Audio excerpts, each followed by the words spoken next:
Letter the First of Lesley Castle by Jane Austen. Lesley Castle, an unfinished novel in letters. To Henry Thomas Austen, Esquire. Sir, I am now availing myself of the liberty you have frequently honored me with, of dedicating one of my novels to you. That it is unfinished, I grieve, yet fear that from me it will always remain so, that as far as it is carried, it should be so trifling and so unworthy of you, is another concern to your obliged humble servant, the author. Messrs. Demand and Co. pleased to pay Jane Austen, spinster, the sum of 100 guineas on account of your humble servant, H.T. Austen. Lesley Castle. Letter the First is from Miss Margaret Lesley to Miss Charlotte. Lutterell, Lesley Castle, January the 3rd, 1792. My brother has just left us. Matilda, said he at parting, you and Margaret will, I am certain, take all the care of my dear little one that she might have received from an indulgent and affectionate and amiable mother. Tears rolled down his cheeks as he spoke these words. The remembrance of her who had so wantonly disgraced the maternal character and so openly violated the conjugal duties prevented his adding anything farther. He embraced his sweet child, and after saluting Matilda and me, hastily broke from us, and seating himself in his chaise, pursued the road to Aberdeen. Never was there a better young man. Ah, how little did he deserve the misfortunes he has experienced in the marriage state. So good a husband to so bad a wife. For you know, my dear Charlotte, that the worthless Louisa left him, her child, and reputation a few weeks ago in company with Danvers and dishonour. Never was there a sweeter face, a finer form, or a less amiable heart than Louisa owned. Her child already possesses the personal charms of her unhappy mother. May she inherit from her father all his mental ones. Lesley is at present but 25, and has already given himself up to melancholy and despair. What a difference between him and his father! Sir George is 57, and still remains the beau, the flighty stripling, the gay lad, the sprightly youngster that his son was really about 5 years back, and that he has affected to appear ever since my remembrance. While our father is fluttering about the streets of London, gay, dissipated, and thoughtless at the age of 57, Matilda and I continue secluded from mankind in our old and mouldering castle, which is situated 2 miles from Perth, on a bold projecting rock, and commands an extensive view of the town and its delightful environs. But though retired from almost all the world, for we visit no one but the Macleods, the Mackenzies, the Macphersons, the Macartneys, the Macdonalds, the Mackinnons, the Maclellans, the Mackays, the Macbeths, and the Macduffs. We are neither dull nor unhappy. On the contrary, there were never 2 more lively, more agreeable, or more witty girls than we are. Not an hour in the day hangs heavy on our hands. We read, we work, we walk, and when fatigued with these employments, relieve our spirits, either by a lively song, a graceful dance, or by some smart bon mot and witty repartee. We are handsome, my dear Charlotte, very handsome, and the greatest of our perfections is, that we are entirely insensible of them ourselves. But why do I thus dwell on myself? Let me rather repeat the praise of our dear little niece, the innocent Louisa, who is at present sweetly smiling in a gentle nap, as she reposes on the sofa. The dear creature is just turned of 2 years old, as handsome as though 22, as sensible as though 32, and as prudent as though 42.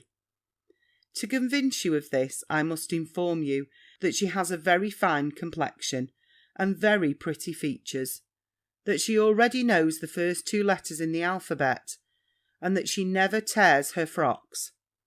If I have not now convinced you of her beauty, sense, and prudence, I have nothing more to urge in support of my assertion, and you will therefore have no way of deciding the affair but by coming to Lesley Castle, and by a personal acquaintance with Louisa, determine for yourself.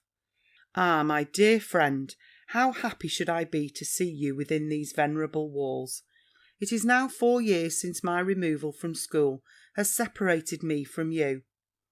That two such tender hearts, so closely linked together by the ties of sympathy and friendship, should be so widely removed from each other, is vastly moving. I live in Perthshire, you in Sussex. We might meet in London, were my father disposed to carry me there, and were your mother to be there at the same time. We might meet at Bath, at Tunbridge, or anywhere else indeed. Could we but be at the same place together, we have only to hope that such a period may arrive. My father does not return to us till autumn. My brother will leave Scotland in a few days. He is impatient to travel. Mistaken youth. He vainly flatters himself that change of air will heal the wounds of a broken heart. You will join with me, I am certain, my dear Charlotte, in prayers for the recovery of the unhappy Lesley's peace of mind, which must ever be essential to that of your sincere friend, M. Lesley. End of Letter the First. Lesley Castle, Letter the Second, from Miss C. Lutterell to Miss M. Lesley. In answer. Glenford, February 12th. I have 1,000 excuses to beg for having so long delayed thanking you, my dear Peggy, for your agreeable letter, which, believe me, I should not have deferred doing, had not every moment of my time during the last 5 weeks been so fully employed in the necessary arrangements for my sister's wedding, as to allow me no time to devote either to you or myself. And now what provokes me more than anything else is that the match is broke off, and all my labour thrown away. Imagine how great the disappointment must be to me when you consider that after having laboured both by night and by day in order to get the wedding dinner ready by the time appointed, after having roasted beef, broiled mutton, and stewed soup enough to last the new married couple through the honeymoon, I had the mortification of finding that I had been roasting, broiling, and stewing both the meat and myself to no purpose. Indeed, my dear friend, I never remember suffering any vexation equal to what I experienced on last Monday, when my sister came running to me in the storeroom with her face as white as a whipped syllabub, and told me that Hervey had been thrown from his horse, had fractured his skull, and was pronounced by his surgeon to be in the most imminent danger. Good God, said I, you don't say so. Why, what in the name of heaven will become of all the victuals? We shall never be able to eat it while it is good. However, we'll call in the surgeon to help us. I shall be able to manage the sirloin myself. My mother will eat the soup, and you and the doctor must finish the rest. Here I was interrupted by seeing my poor sister fall down to appearance lifeless upon one of the chests where we keep our table linen. I immediately called my mother and the maids, and at last we brought her to herself again. As soon as ever she was sensible, she expressed a determination of going instantly to Henry, and was so wildly bent on this scheme that we had the greatest difficulty in the world to prevent her putting it in execution. At last, however, more by force than entreaty, we prevailed on her to go into her room. We laid her upon the bed, and she continued for some hours in the most dreadful convulsions. My mother and I continued in the room with her, and when any intervals of tolerable composure in Eloisa would allow us, we joined in heartfelt lamentations on the dreadful waste in our provisions which this event must occasion, and in concerting some plan for getting rid of them. We agreed that the best thing we could do was to begin eating them immediately, and accordingly we ordered up the cold ham and fowls, and instantly began our devouring plan on them with great alacrity. We would have persuaded Eloisa to have taken a wing of a chicken, but she would not be persuaded. She was, however, much quieter than she had been, the convulsions she had before suffered having given way to an almost perfect insensibility. We endeavoured to rouse her by every means in our power, but to no purpose. I talked to her of Henry. "Dear Eloisa," said I, "there's no occasion for your crying so much about such a trifle," for I was willing to make light of it in order to comfort her. "I beg you would not mind it. You see, it does not vex me in the least, though perhaps I may suffer most from it after all, for I shall not only be obliged to eat up all the victuals I have dressed already, but must, if Henry should recover, which, however, is not very likely, dress as much for you again, or should he die, as I suppose he will, I shall still have to prepare a dinner for you whenever you marry anyone else. So you see that though perhaps for the present it may afflict you to think of Henry's sufferings, yet I dare say he'll die soon, and then his pain will be over, and you will be easy, whereas my trouble will last much longer, for work as hard as I may, I am certain that the pantry cannot be cleared in less than a fortnight." Thus I did all in my power to console her, but without any effect, and at last, as I saw that she did not seem to listen to me, I said no more, but leaving her with my mother, I took down the remains of the ham and chicken, and sent William to ask how Henry did. He was not expected to live many hours. He died the same day. We took all possible care to break the melancholy event to Eloisa in the tenderest manner. Yet, in spite of every precaution, her sufferings on hearing it were too violent for her reason, and she continued for many hours in a high delirium. She is still extremely ill, and her physicians are greatly afraid of her going into a decline. We are therefore preparing for Bristol, where we mean to be in the course of the next week. And now, my dear Margaret, let me talk a little of your affairs. And in the first place, I must inform you that it is confidently reported your father is going to be married.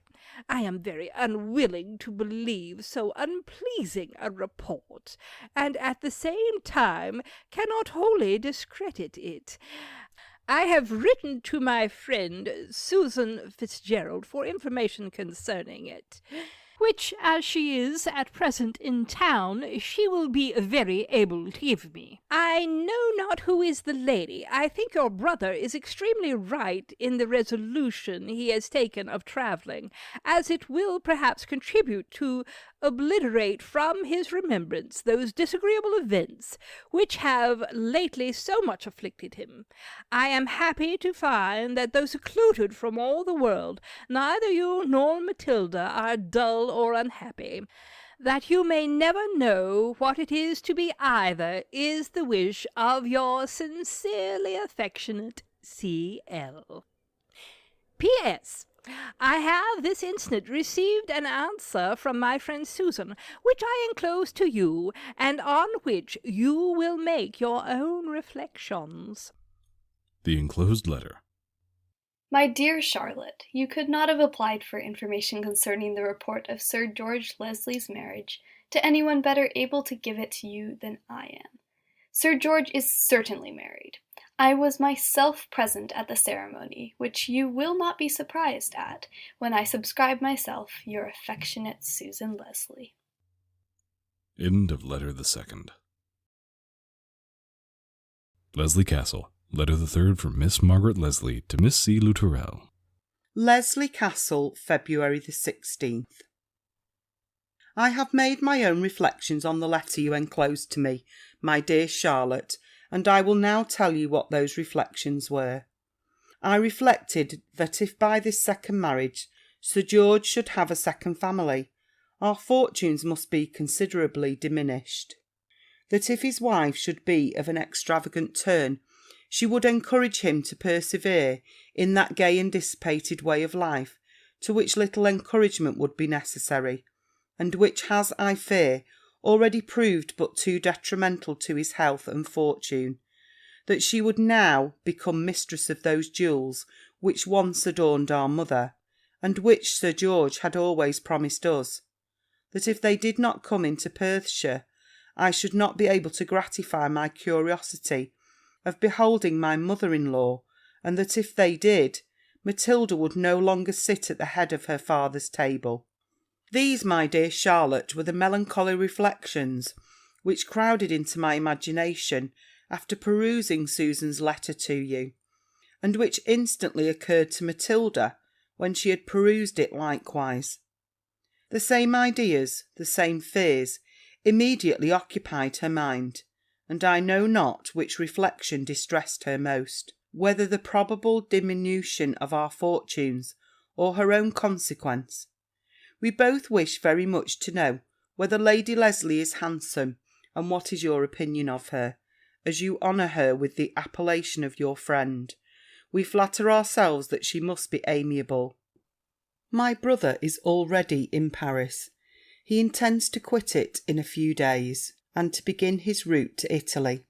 He writes in a most cheerful manner, says that the air of France has greatly recovered both his health and spirits, that he has now entirely ceased to think of Louisa with any degree either of pity or affection, that he even feels himself obliged to her for her elopement, as he thinks it very good fun to be single again. By this you may perceive that he has entirely regained that cheerful gaiety and sprightly wit for which he was once so remarkable. When he first became acquainted with Louisa, which was little more than 3 years ago, he was one of the most lively, the most agreeable young men of the age.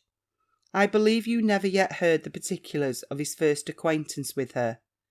It commenced at our cousin Colonel Drummond's, at whose house in Cumberland he spent the Christmas, in which he attained the age of 22.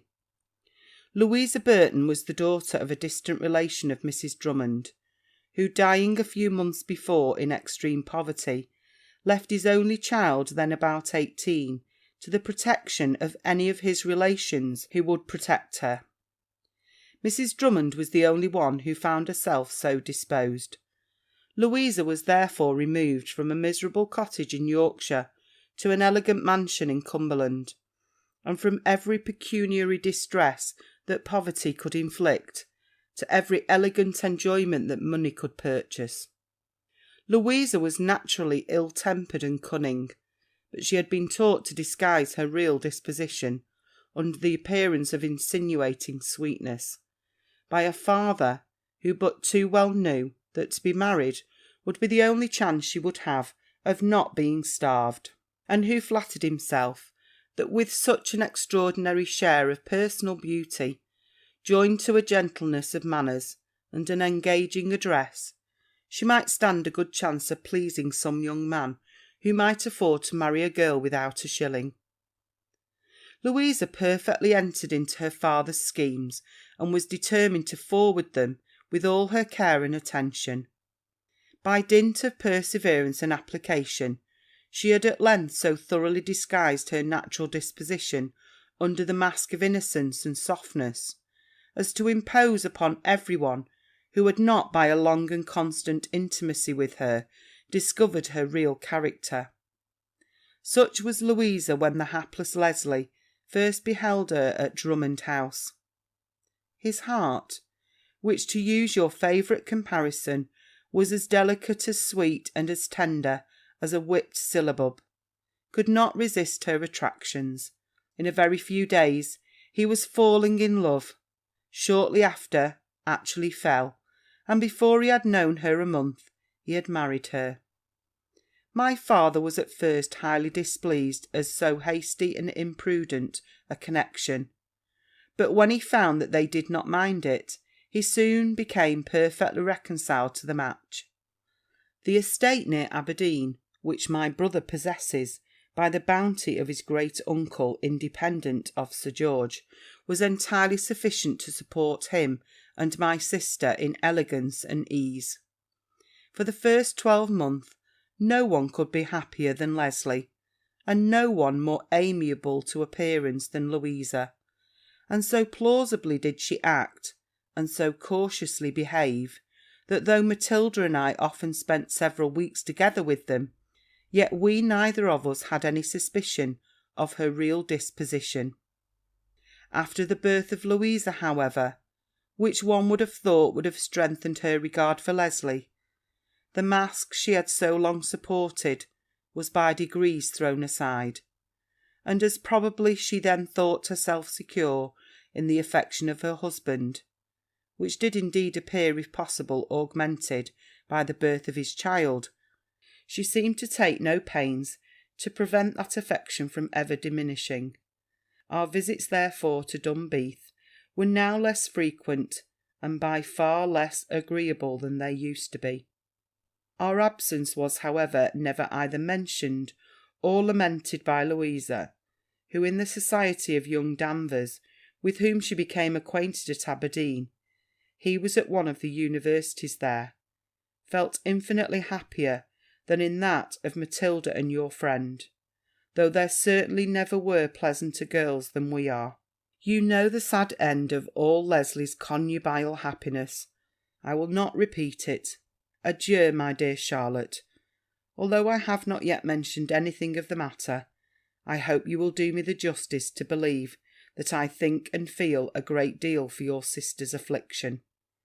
I do not doubt but that the healthy air of the Bristol Downs will entirely remove it, by erasing from her mind the remembrance of Henry.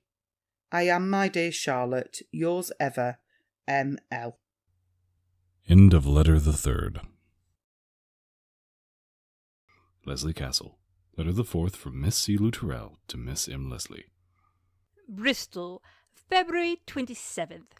My dear Peggy, I have but just received your letter, which, being directed to Sussex while I was at Bristol, was obliged to be forwarded to me here, and from some unaccountable delay has but this instant reached me. I return you many thanks for the account it contains of Lesley's acquaintance, love and marriage with Louisa, which has not the less entertained me for having often been repeated to me before. I have the satisfaction of informing you that we have every reason to imagine our pantry is by this time nearly cleared, as we left particular orders with the servants to eat as hard as they possibly could, and to call in a couple of chairwomen to assist them. We brought a cold pigeon pie, a cold turkey, a cold tongue, and half a dozen jellies with us, which we were lucky enough, with the help of our landlady, her husband, and their 3 children, to get rid of in less than 2 days after our arrival. Poor Eloisia is still so very indifferent, both in health and spirits, that I very much fear the air of the Bristol Downs, healthy as it is, has not been able to drive poor Henry from her remembrance. You ask me whether your new mother-in-law is handsome and amiable. I will now give you an exact description of her bodily and mental charms. She is short, and extremely well made, is naturally pale, but rouges a good deal, has fine eyes, and fine teeth, as she will take care to let you know as soon as she sees you, and is altogether very pretty. She is remarkably good-tempered when she has her own way, and very lively when she is not out of humour. She is naturally extravagant, and not very affected. She never reads anything but the letters she receives from me, and never writes anything but her answers to them. She plays, sings, and dances, but has no taste for either, and excels in none, though she says she is passionately fond of all. Perhaps you may flatter me so far as to be surprised that one of whom I speak with so little affection should be my particular friend, but to tell you the truth, our friendship arose rather from caprice on her side than esteem on mine. We spend 2 or 3 days together with a lady in Berkshire, with whom we both happened to be connected. During our visit, the weather being remarkably bad, and our party particularly stupid, she was so good as to conceive violent partiality for me, which very soon settled in a downright friendship, and ended in an established correspondence.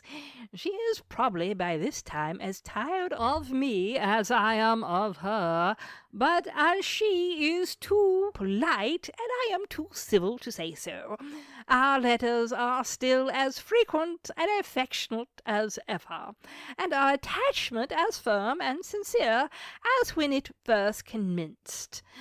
As she had a great taste for the pleasures of London and of Brighthelmstone, she will, I dare say, find some difficulty in prevailing on herself even to satisfy the curiosity, I dare say, she feels of beholding you at the expense of quitting those favourite haunts of dissipation, for the melancholy though venerable gloom of the castle you inhabit. Perhaps, however, if she finds her health impaired by too much amusement, she may acquire fortitude sufficient to undertake a journey to Scotland, in the hope of its proving at least beneficial to her health, if not conducive to her happiness. Your fears, I am sorry to say, concerning your father's extravagance, your own fortunes, your mother's jewels, and your sister's consequence, I should suppose are but too well founded. My friend herself has £4,000, and will probably spend nearly as much every year in dress and public places, if she can get it. She will certainly not endeavour to reclaim Sir George from the manner of living to which he has been so long accustomed, and there is therefore some reason to fear that you will be very well off if you can get any fortune at all. The jewels, I should imagine, too, will undoubtedly be hers, and there is too much reason to think that she will preside at her husband's table in preference to his daughter. But as so melancholy a subject must necessarily extremely distress you, I will no longer dwell on it. Eloisia's indisposition has brought us to Bristol at so unfashionable a season of the year that we have actually seen but one genteel family since we came. Mr. and Mrs. Marlowe are very agreeable people. The ill health of their little boy occasioned their arrival here. You may imagine that being the only family with whom we can converse, we are, of course, on a footing of intimacy with them. We see them, indeed, almost every day, and dined with them yesterday. We spent a very pleasant day, and had a very good dinner, though to be sure the veal was terribly underdone, and the curry had no seasoning. I could not help wishing all dinner-time that I had been at the dressing it. A brother of Mrs. Marlowe, Mr. Cleveland, is with them at present. He is a good-looking young man, and seems to have a good deal to say for himself. I tell Eloisa that she should set her cap at him, but she does not at all seem to relish the proposal. I should like to see the girl married, and Cleveland has a very good estate. Perhaps you may wonder that I do not consider myself as well as my sister in my matrimonial projects. But to tell you the truth, I never wished to act a more principal part at a wedding than the superintending and directing the dinner. And therefore, while I can get any of my acquaintance to marry for me, I shall never think of doing it myself, as I very much suspect that I should not have so much time for dressing my own wedding dinner as for dressing that of my friends. Yours sincerely, C.L. End of letter the 4th. Lesley Castle. Letter the 5th, Miss Margaret Lesley to Miss Charlotte Lutterell. Lesley Castle, March 18th. On the same day that I received your last kind letter, Matilda received one from Sir George, which was dated from Edinburgh, and informed us that he should do himself the pleasure of introducing Lady Lesley to us on the following evening. This, as you may suppose, considerably surprised us, particularly as your account of her ladyship had given us reason to imagine there was little chance of her visiting Scotland at a time that London must be so gay. As it was our business, however, to be delighted at such a mark of condescension as a visit from Sir George and Lady Lesley, we prepared to return them an answer expressive of the happiness we enjoyed in expectation of such a blessing. When luckily recollecting that as they were to reach the castle the next evening, it would be impossible for my father to receive it before he left Edinburgh, we contented ourselves with leaving them to suppose that we were as happy as we ought to be. At 9 in the evening on the following day, they came, accompanied by one of Lady Lesley's brothers. Her ladyship perfectly answers the description you sent me of her, except that I do not think her so pretty as you seem to consider her. She has not a bad face, but there is something so extremely unmajestic in her little diminutive figure, as to render her, in comparison with the elegant height of Matilda and myself, an insignificant dwarf. Her curiosity to see us, which must have been great to bring her more than 400 miles, being now perfectly gratified, she already begins to mention their return to town, and has desired us to accompany her. We cannot refuse her request, since it is seconded by the commands of our father, and thirded by the entreaties of Mr. Fitzgerald, who is certainly one of the most pleasing young men I ever beheld. It is not yet determined when we are to go, but whenever we do, we shall certainly take our little Louisa with us. Adieu, my dear Charlotte. Matilda unites in best wishes to you and Eloisa, with yours ever, M.L. End of letter the 5th. Lesley Castle. Letter the 6th, Lady Lesley to Miss Charlotte Lutterell. Lesley Castle, March 20th. We arrived here, my sweet friend, about a fortnight ago, and I already heartily repent that I ever left our charming house in Portman Square for such a dismal old weather-beaten castle as this.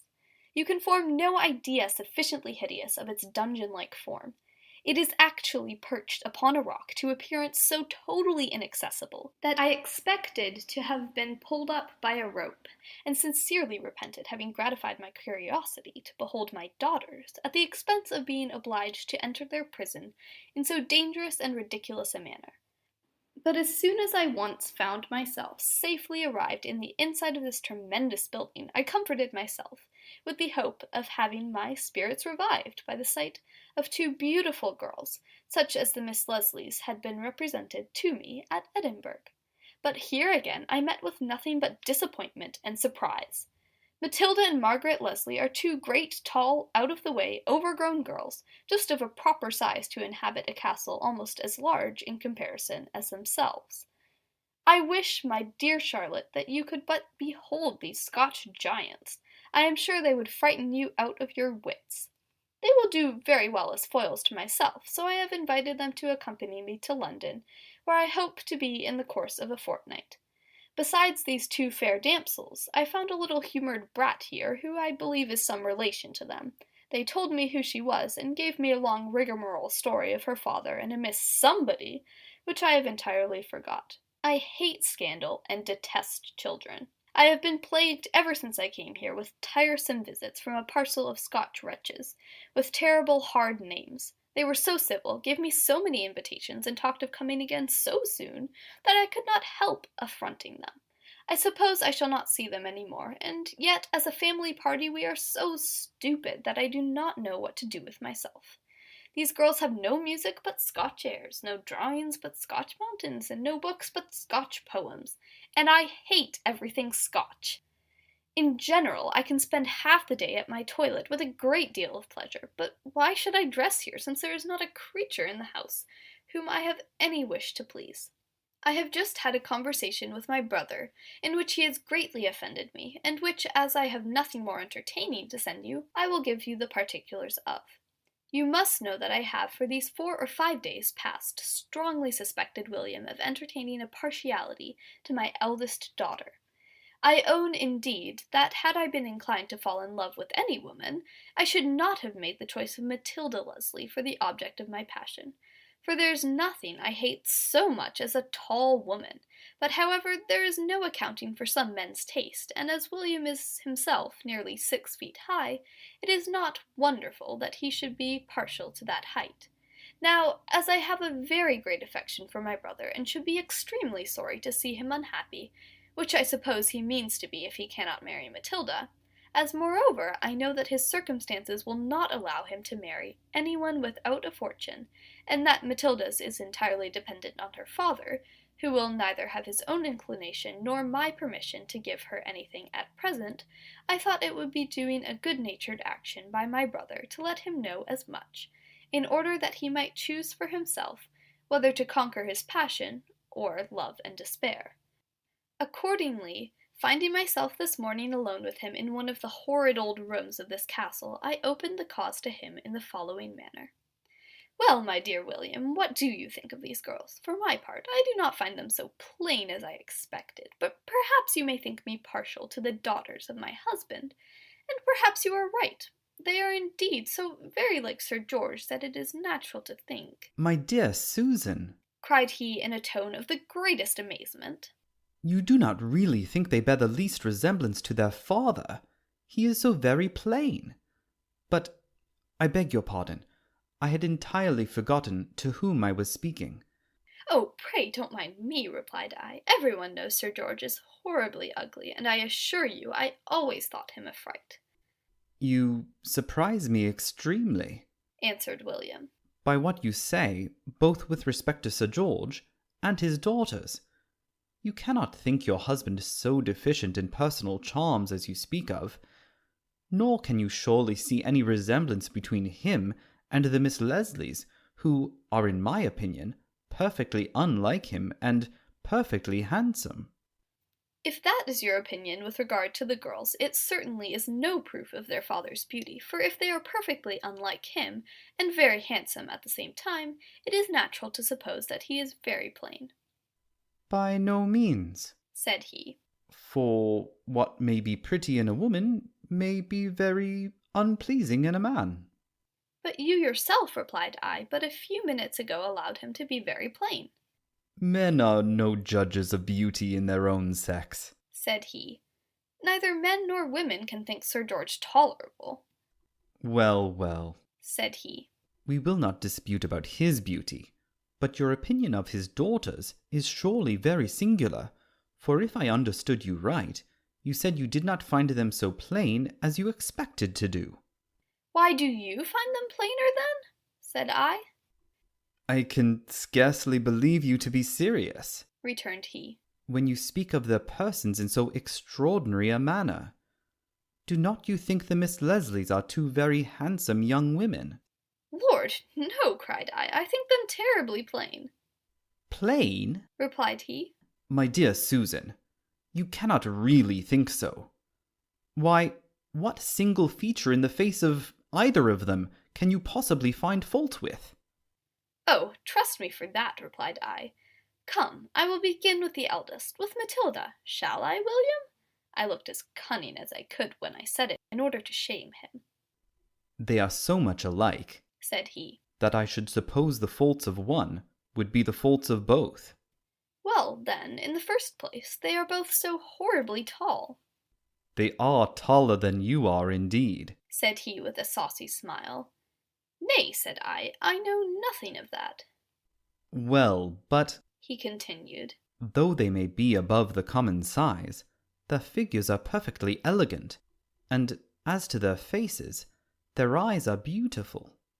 I never can think such tremendous knock-me-down figures in the least degree elegant, and as for their eyes, they are so tall that I could never strain my neck enough to look at them. Nay, replied he, I know not whether you may not be in the right in not attempting it, for perhaps they might dazzle you with their lustre. Oh, certainly, said I with the greatest complacency, for I assure you, my dearest Charlotte, I was not in the least offended, though by what followed one would suppose that William was conscious of having given me just cause to be so. For coming up to me and taking my hand, he said, You must not look so grave, Susan.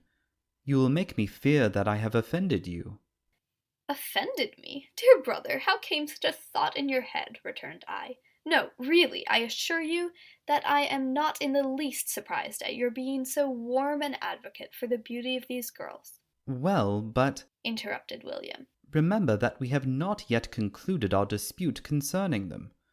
What fault do you find with their complexion? They are so horridly pale. They have always a little colour, and after any exercise it is considerably heightened. Yes, but if there should ever happen to be any rain in this part of the world, they will never be able to raise more than their common stock. Except, indeed, they amuse themselves with running up and down these horrid old galleries and antechambers. Well, replied my brother in a tone of vexation, and glancing an impertinent look at me, if they have but little colour, at least it is all their own. This was too much, my dear Charlotte, for I am certain that he had the impudence by that look of pretending to suspect the reality of mine. But you, I am sure, will vindicate my character whenever you may hear it so cruelly aspersed, for you can witness how often I have protested against wearing rouge, and how much I always told you I disliked it, and I assure you that my opinions are still the same. Well, not bearing to be so suspected by my brother, I left the room immediately, and have been ever since in my own dressing-room writing to you. What a long letter have I made of it! But you must not expect to receive such from me when I get to town, for it is only at Lesley Castle that one has time to write even to a Charlotte Lutterell. I was so much vexed by William's glance that I could not summon patience enough to stay and give him that advice respecting his attachment to Matilda which had first induced me, from pure love to him, to begin the conversation, and I am now so thoroughly convinced by it of his violent passion for her, that I am certain he would never hear reason on the subject, and I shall therefore give myself no more trouble, either about him or his favourite. Adieu, my dear girl, yours affectionately, Susan L. End of Letter the 6th. Lesley Castle, Letter the 7th from Miss C. Lutterell to Miss M. Lesley. Bristol, the 27th of March. I have received letters from you and your mother-in-law within this week, which have greatly entertained me, as I find by them that you are both downright jealous of each other's beauty. It is very odd that two pretty women, though actually mother and daughter, cannot be in the same house without falling out about their faces. Do be convinced that you are both perfectly handsome, and say no more of the matter. I suppose this letter must be directed to Portman Square, where probably, great as is your affection for Lesley Castle, you will not be sorry to find yourself, in spite of all that people may say about green fields and the country. I was always of opinion that London and its amusements must be very agreeable for a while, and should be very happy could my mother's income allow her to jockey us into its public places during winter. I always long particularly to go to Vauxhall, to see whether the cold beef there is cut so thin as it is reported, for I have a sly suspicion that few people understand the art of cutting a slice of cold beef so well as I do. Nay, it would be hard if I did not know something of the matter, for it was a part of my education that I took by far the most pains with. Mamma always found me her best scholar, though when Papa was alive, Eloisia was his. Never to be sure were there two more different dispositions in the world. We both loved reading. She preferred histories, and I receipts. She loved drawing pictures, and I drawing pullets. No one could sing a better song than she, and no one could make a better pie than I. And so it has always continued since we have been no longer children. The only difference is that all disputes on the superior excellence of our employments, then so frequent, are now no more. We have for many years entered into an agreement always to admire each other's works. I never fail listening to her music, and she is as constant in eating my pies. Such, at least, was the case, till Henry Hervey made his appearance in Sussex. Before the arrival of his aunt in our neighbourhood, where she established herself, you know, about a 12-month ago, his visits to her had been at stated times, and of equal and settled duration. But on her removal to the Hall, which is within a walk from our house, they became both more frequent and longer. This, as you may suppose, could not be pleasing to Mrs. Diana, who is a professed enemy to everything which is not directed by decorum and formality, or which bears the least resemblance to ease and good breeding. Nay, so great was her aversion to her nephew's behaviour that I have often heard her give such hints of it before his face, that had not Henry at such times been engaged in conversation with Eloisia, they must have caught his attention, and have very much distressed him. This alteration in my sister's behaviour, which I have before hinted at, now took place. The agreement we had entered into of admiring each other's productions she no longer seemed to regard, and though I constantly applauded even every country dance she played, yet not even a pigeon pie of my making could obtain from her a single word of approbation. This was certainly enough to put anyone in a passion.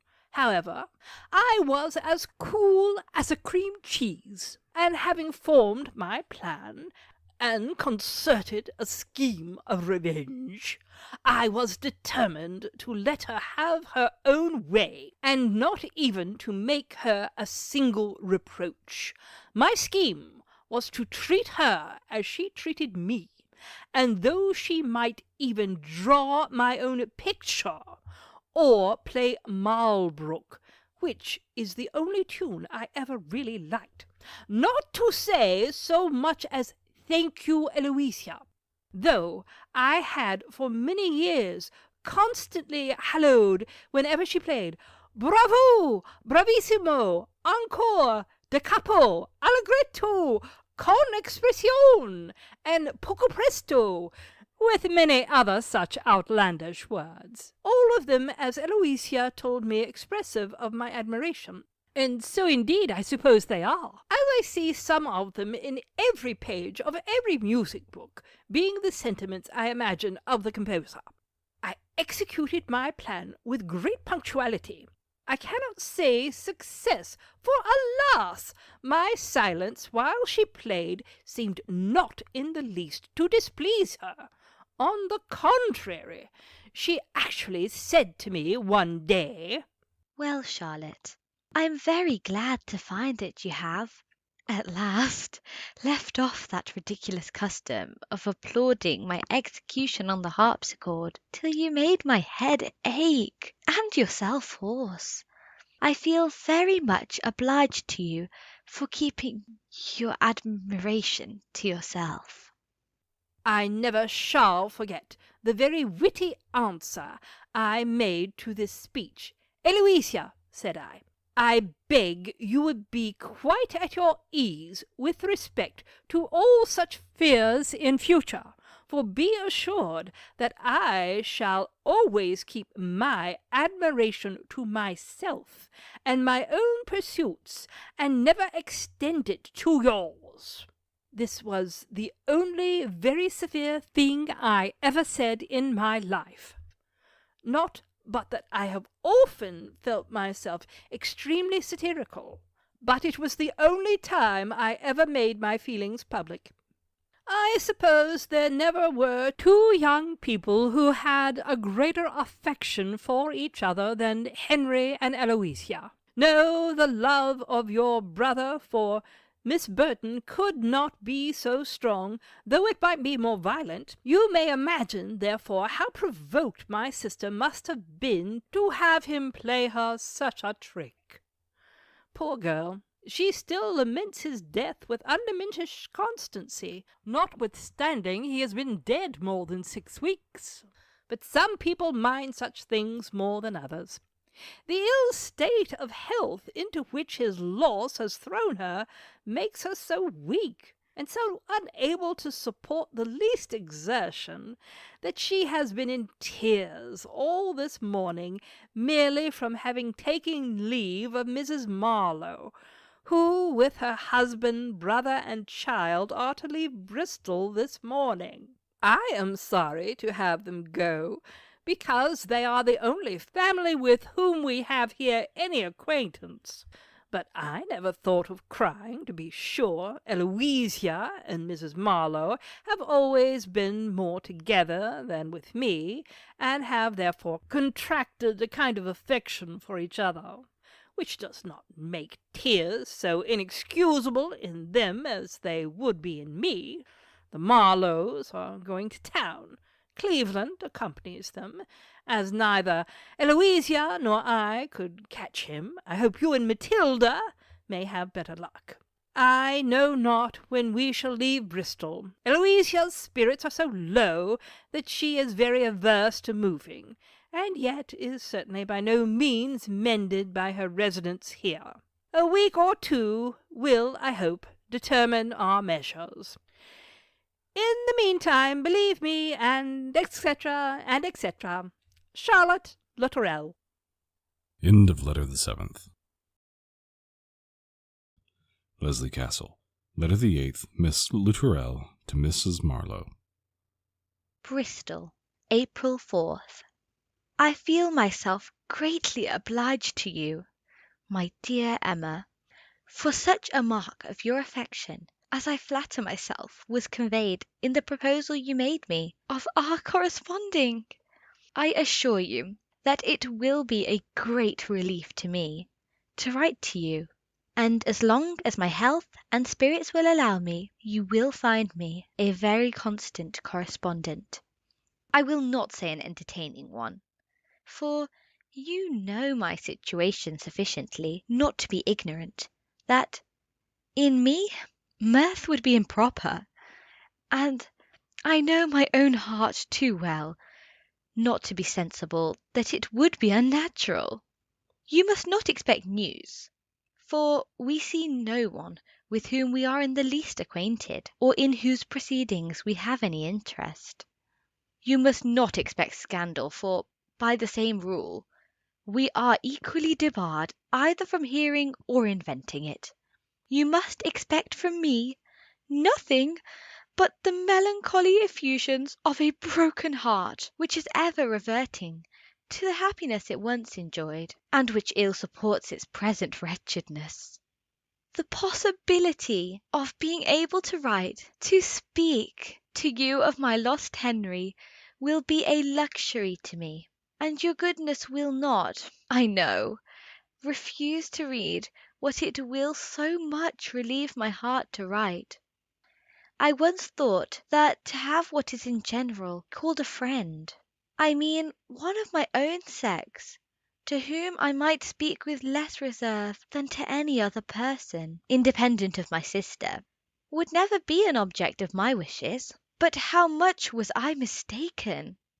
Charlotte is too much engrossed by two confidential correspondents of that sort to supply the place of one to me, and I hope you will not think me girlishly romantic when I say that to have some kind and compassionate friend who might listen to my sorrows without endeavouring to console me was what I had for some time wished for, when our acquaintance with you, the intimacy which followed it, and the particular affectionate attention you paid me almost from the first, caused me to entertain the flattering idea of those attentions being improved on a closer acquaintance into a friendship, which, if you were what my wishes formed you, would be the greatest happiness I could be capable of enjoying.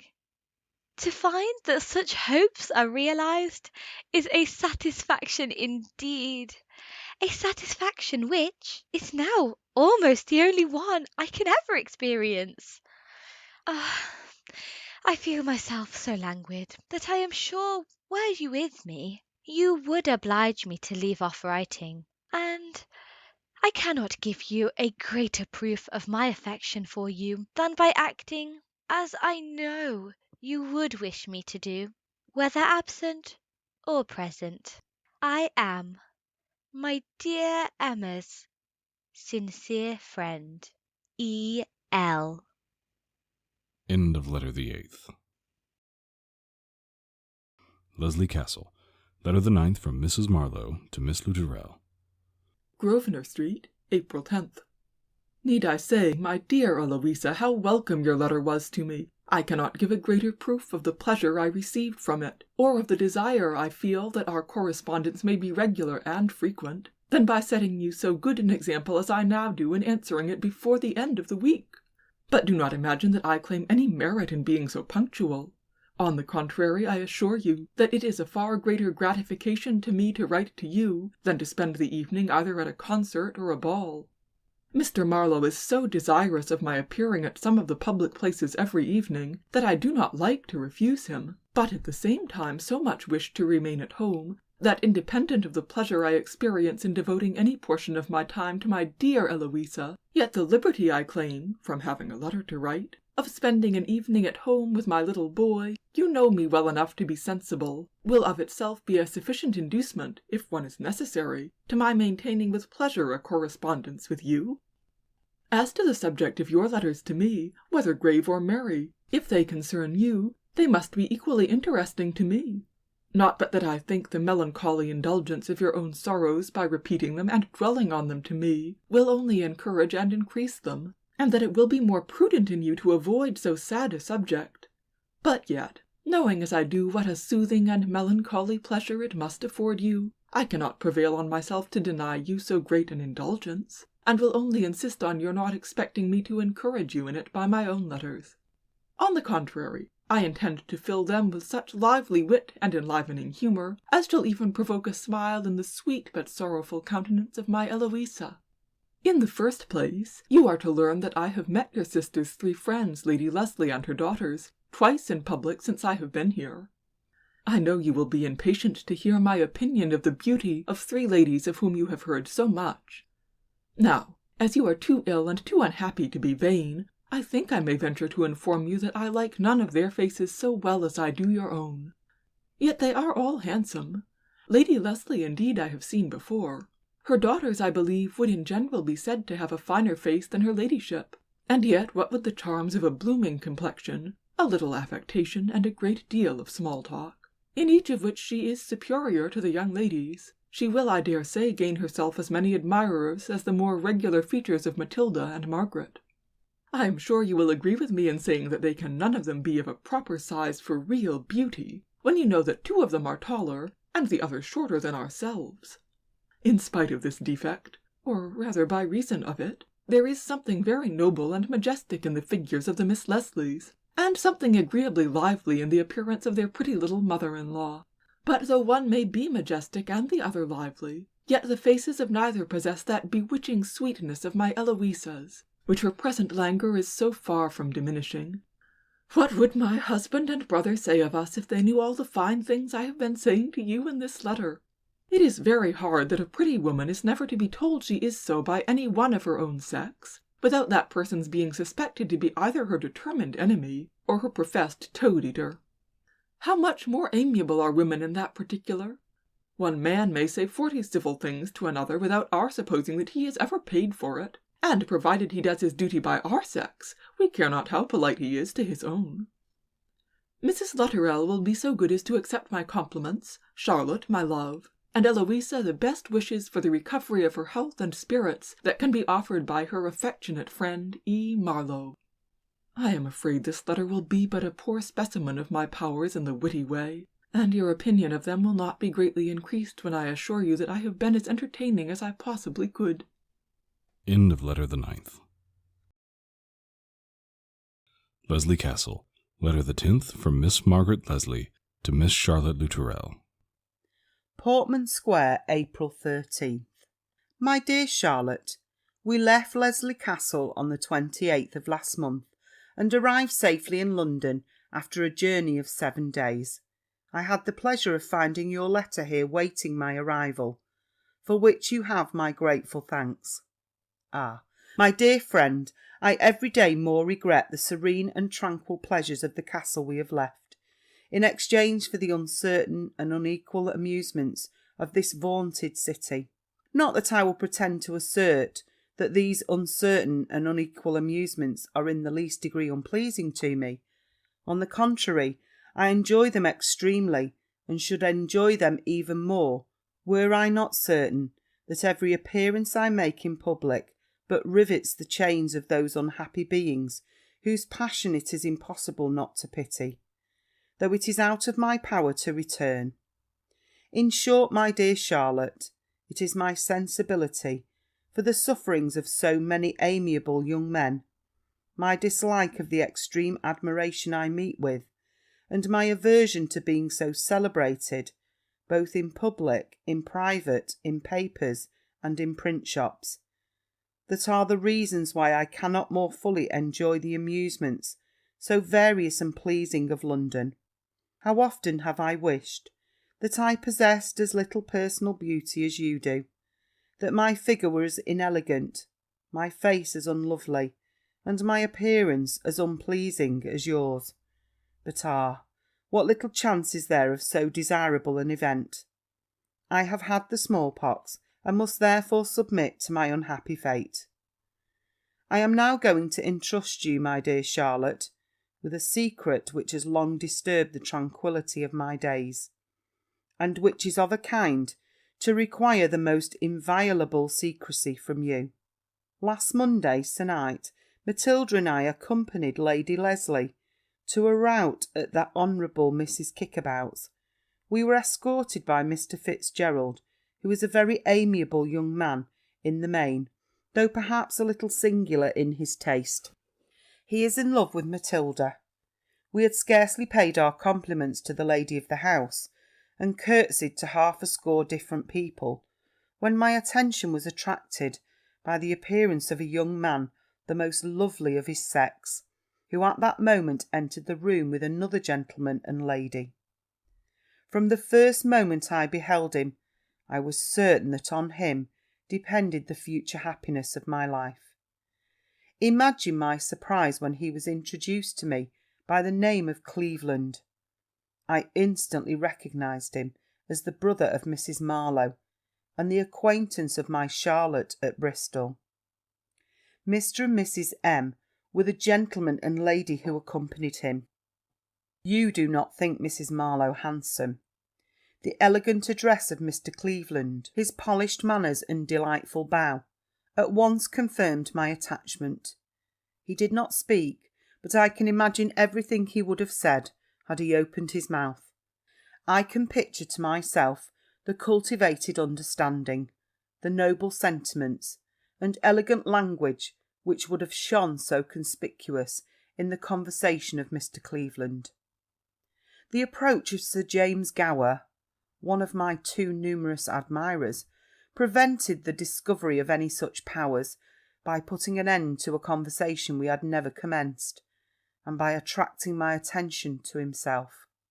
But oh, how inferior are the accomplishments of Sir James to those of his so greatly envied rival! Sir James is one of the most frequent of our visitors, and is almost always of our parties. We have since often met Mr. and Mrs. Marlowe, but no Cleveland. He is always engaged somewhere else. Mrs. Marlowe fatigues me to death every time I see her, by her tiresome conversations about you and Eloisa. She is so stupid. I live in the hope of seeing her irresistible brother to-night, as we are going to Lady Flambeau's, who is, I know, intimate with the Marlowes. Our party will be Lady Lesley, Matilda, Fitzgerald, Sir James Gower, and myself. We see little of Sir George, who is almost always at the gaming table. Ah, my poor Fortune, where art thou by this time? We see more of Lady L., who always makes her appearance highly rouged at dinner time. Alas, what delightful jewels will she be decked in this evening at Lady Flambeau's!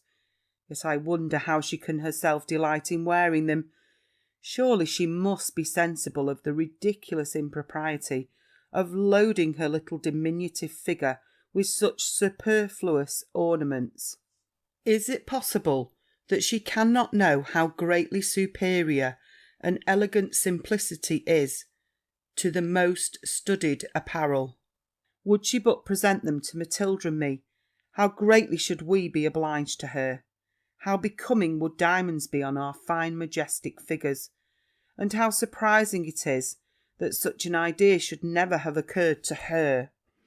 I am sure if I have reflected in this manner once, I have 50 times. Whenever I see Lady Lesley dressed in them, such reflections immediately come across me. My own mother's jewels too, but I will say no more on so melancholy a subject. Let me entertain you with something more pleasing. Matilda had a letter this morning from Lesley, by which we have the pleasure of finding that he is at Naples, has turned Roman Catholic, obtained one of the Pope's bulls for annulling his first marriage, and has since actually married a Neapolitan lady of great rank and fortune. He tells us, moreover, that much the same sort of affair has befallen his first wife, the worthless Louisa, who is likewise at Naples, had turned Roman Catholic, and is soon to be married to a Neapolitan nobleman of great and distinguished merit.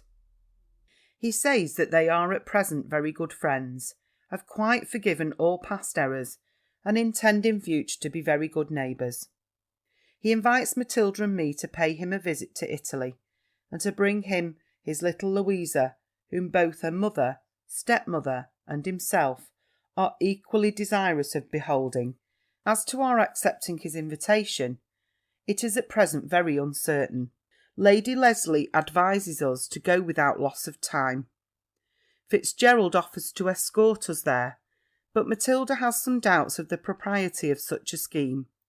She owns it would be very agreeable. I am certain she likes the fellow.